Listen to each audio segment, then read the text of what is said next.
Hola, mi nombre es Arturo Guerrero Zazueta y quiero que platiquemos sobre la tómbola judicial. El pasado 12 de octubre se llevó a cabo en el Senado uno de los espectáculos que me han parecido más lamentables en la vida pública reciente de nuestro país. Lo describí de la siguiente manera en redes sociales. En breve se van a la tómbola cientos de proyectos de vida, trayectorias, capacitaciones y concursos, esfuerzos personales y familiares, millones que el Estado mexicano invirtió para la formación de estas personas, guardianas de la Constitución y de nuestros derechos. Empieza una destitución masiva. Esto porque en una rifa en el Senado se decidió quiénes dentro del Poder Judicial de la Federación permanecerían hasta 2027 y quiénes irían en 2025. A partir de eso vino una ola de tweets y respuestas, de modo que esta discusión me gustaría que lo llevemos a cabo en una primera edición de Interactuando con tweets hostiles y cuestionamientos legítimos. Vamos a retomar algunos de los tópicos más frecuentes. No les destituyeron porque aún pueden participar. Además, se rifaron las plazas y no las personas. Las personas sí son destituidas. Pueden participar ciertamente, pero si tú tienes algo, yo te lo quito y te digo que puedes hacer algo para recuperarlo, ¿eso elimina el hecho de que te lo quité? Oye, pero fueron solo las vacantes y no las personas. Sí, pero hay personas que ocupan esos lugares, que están en esas vacantes. El pueblo optó por un nuevo sistema. El pueblo no votó por este sistema. Para el aeropuerto, para juzgar a expresidentes de la República, se hicieron consultas. Acá no. Cuando la presidenta hizo foros para construir su plataforma electoral, jamás planteó este tema. Cuando el asunto se discutió después en los foros, no hubo un diálogo real. La gente no necesariamente vota por todas y cada una de las 100 propuestas de una plataforma electoral. Y, pequeño contrapunto, nadie había votado por que ciertos senadores fueran presionados para votar de un lado, de modo que el mandato de las urnas pues tampoco está muy claro. Y tampoco se votó por jueces sin rostro, tampoco se votó por tómbolas ni comités de evaluación. Se van por corruptos. ¿Todas y todos? ¿En serio? ¿Con base en qué pruebas? ¿Según quién? Es que esto se sabe. Bueno, se sabe porque ha habido una campaña sumamente orquestada al respecto. Dentro de los últimos 2 años, 87% de las mañaneras abordan al Poder Judicial y le atribuyen en las menciones el 60% de las referencias a la impunidad, a pesar de que los números no lo reflejan así. Que son todas las personas que conoces. ¿A cuántas conoces? ¿Qué porcentaje representan? ¿En dónde trabajan realmente? Porque todos estos testimonios me parece que están muy al aire. Oye, pero es que tienen mala fama. Bueno, las estadísticas que tiene el INEGI sobre corrupción en general hablan mal del Poder Judicial de la Federación y de los poderes judiciales locales, sin distinguir. Sin embargo, cuando lo llevan a casos específicos de corrupción, la cifra baja más de 40 puntos.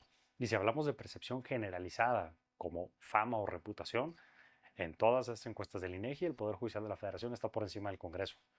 Que se vaya al Congreso. Se van por nepotistas. Mm, este tema es el más interesante. 9 de cada 10 designaciones no son de carrera judicial. Se acaba el dedazo, se acaba la compra de plazas. Vamos a ver. De entrada, a nivel de juezas y jueces, todas las personas que están en su cargo llegaron por concursos públicos de oposición. La mayoría exclusivamente entre personas de carrera judicial. De modo que esa cifra, que la vi en el libro de El cártel de la toga de Lemus, no entiendo realmente de dónde la sacan, pero esto no es cierto. Llega a haber dedazos en algunas instancias de justicia, por ejemplo, en la justicia militar, que no se toca acá. Llega a haber designaciones políticas en muchos de los poderes judiciales locales en los que interviene el gobernador o la gobernadora con el Congreso, en la justicia agraria, que no se toca, en la justicia administrativa federal, que tampoco se toca.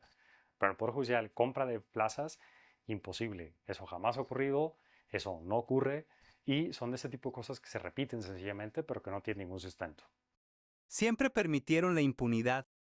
Permitieron impunidad. ¿El Poder Judicial de la Federación es el responsable de la impunidad en México? Ahí les van algunas cifras. 10% de los delitos se denuncia, 90% no. De los delitos denunciados, 66% se investiga por las fiscalías, que no tienen nada que ver con el Poder Judicial de la Federación. De esos, 4.6% se llevan ante una jueza o juez. Y de esos, el 70% está ante la justicia local, no la federal, que es la que se ha llevado todas las críticas. De los casos que sí se quedan ante la justicia federal, 63% terminan en una condena. De hecho, 89% de los casos se vinculan a proceso cuando la persona está detenida y 80% de los que no está detenida la persona. ¿El Poder Judicial es responsable de la impunidad? Por supuesto que no. ¿Tiene responsabilidad? Por supuesto que sí. De hecho, es un buen ejemplo de cómo una reforma puede cambiar drásticamente la situación. Con el viejo sistema penal, muchas personas pasaban años, incluso décadas, en prisión preventiva esperando una sentencia. Con el nuevo sistema penal, los tiempos se cortaron drásticamente y algo muy parecido pasó en la justicia laboral, donde veíamos juicios de 4 años reducidos ahora a procesos de 4 a 6 meses. Igual solo resolvían el 2% de los casos. ¿De dónde sacan que resolvían 2% de los casos? En serio. De acuerdo con los informes anuales del Poder Judicial de la Federación, con lo que publica la Dirección General de Estadística Judicial, que puede consultar cualquier persona, no son todas las que elaboro yo. Con los datos que refleja el INEGI, el Poder Judicial tiene una productividad del 94.6% de los casos. Pero si acaban de liberar a la güera y antes liberaron a un violador. El caso del violador liberado en el Estado de México, local. El caso de la güera que citan de Morelos, local también. Oye, pero es que los de abajo replican todo esto, ¿no? Los jueces locales replican lo que pasa a nivel federal. Justamente no. Como les decía antes, uno de los problemas está en que en muchos poderes judiciales locales no hay carrera judicial y las designaciones son políticas. No es el caso a nivel federal. 1. No todo lo que pasa en una absolución tiene que ver con el Poder Judicial de la Federación. Por ejemplo, todas las cosas que tengan que ver con la detención tienen que ver con las policías. Todos los problemas de falta de investigación tienen que ver con las fiscalías. Ahora, ¿qué pasa, por ejemplo, si en un caso se dice que una jueza o juez del Poder Judicial de Morelos liberó a alguien? Es que es del Poder Judicial de Morelos, no es del federal. La clave está en que viene en el nombre del documento, que muchas veces está en la esquina, en el membrete o en la propia firma. Y esto me lleva al consejo número 2. Hashtag, para pendejear hay que investigar. 30 segunditos en Google. No te quitan nada y te juro que no te hacen daño. Eso les pasa por hacer política y siempre estar contra la 4T. Este tema sí me parece bastante interesante, porque uno de los ejemplos que citan me parecía muy relevante. Decían, oye, pero es que, ¿por qué el Poder Judicial detuvo la distribución de libros de texto gratuitos de la SEP? De hecho, en el caso de la Suprema Corte, ordenó la suspensión y después negó el amparo. Es decir, no resolvió en ese sentido. Y aquí sí vale la pena distinguir algo.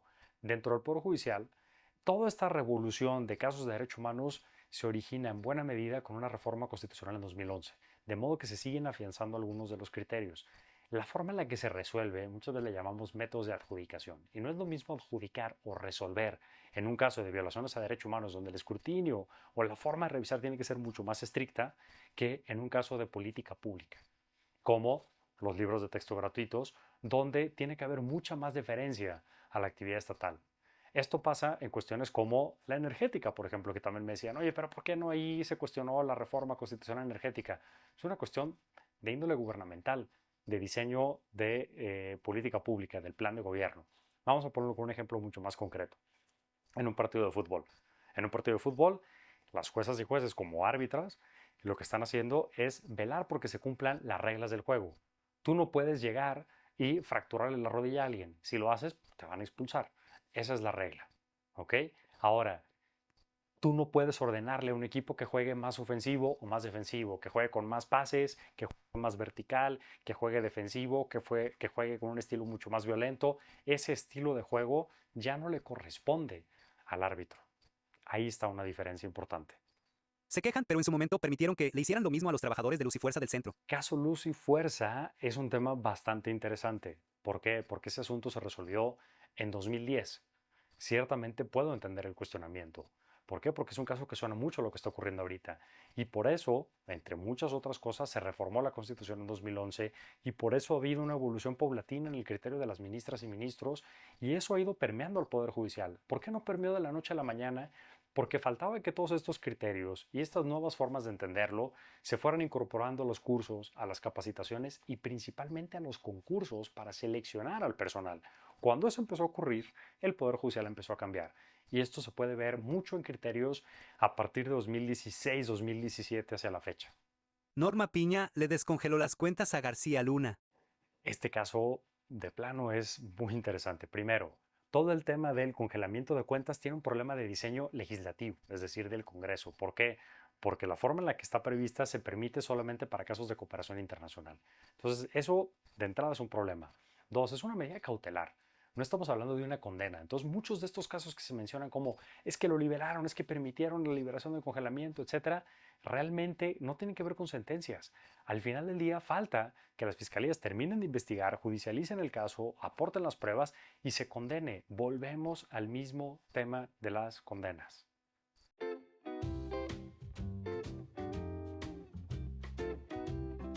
Oigan, yo sé que está muy tentador esto de culpar a la ministra Piña por absolutamente todos y cada uno de los problemas del país. Pero ahí les va un dato curioso. El Poder Judicial de la Federación tiene más de 900 órganos jurisdiccionales, cada uno de los cuales resuelve de manera autónoma, no tiene jefas y jefes. Además hay 7,000 personas juzgadoras en el país, de modo que cada quien resuelve conforme a su criterio y lo que le corresponde. Y hay muchos otros temas en los que ella no tiene nada que ver. Es más, si todo lo que le atribuyen fuese su responsabilidad, cuando menos tendrían que reconocerle esta productividad excesiva e incluso me preocuparía hasta para hacerle un antidoping porque sería inhumano lo que está haciendo. Al respecto, no sé si sepan, ella no estuvo en Lomas Taurinas, no tuvo nada que ver con Colosio y según la serie tampoco mató a Paco Stalin ni estuvo cerca del charco de las ranas. Me adelanto de una vez, tampoco estuvo con Mejía Barón recomendándole no hacer los cambios en el Mundial del 94. Ok, bueno, esa última a lo mejor sí.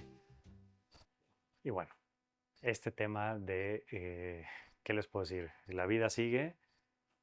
Laboralmente, entiendo el punto, pero esto va mucho más allá de cuestiones laborales. Lo que está en juego es la división de poderes, la independencia judicial y quién va a garantizar nuestros derechos. ¿Qué va a pasar cuando a uno de los poderes le obstaculice que se presuma inocente una persona? Ya lo vivimos con Calderón. Ahí están los casos de García Luna que tanto se invocan. Ahí está el caso Flor. Por supuesto que está el caso de Israel Vallarta. Ahí están esos casos. Ya lo que sigue de vanagloriarse de que haya personas sufriendo, de ofender, de alegrarse por la destitución masiva de las personas, ¿qué les puedo decir yo que no lo haya dicho ya la calle 13? Si mis tristezas te causan alegrías, es porque tus reglas son distintas a las mías. Creo que hasta aquí lo podemos dejar y ya veremos en otra edición. Ojalá pudiéramos dialogar sin necesidad de atacar. Ojalá pudiéramos hacerlo sin necesidad de ofender y llevar todas las cosas al plano personal. Cuando menos en mí pueden encontrar una voz para hacerlo, cuando menos tener el interés de intentarlo. Gracias.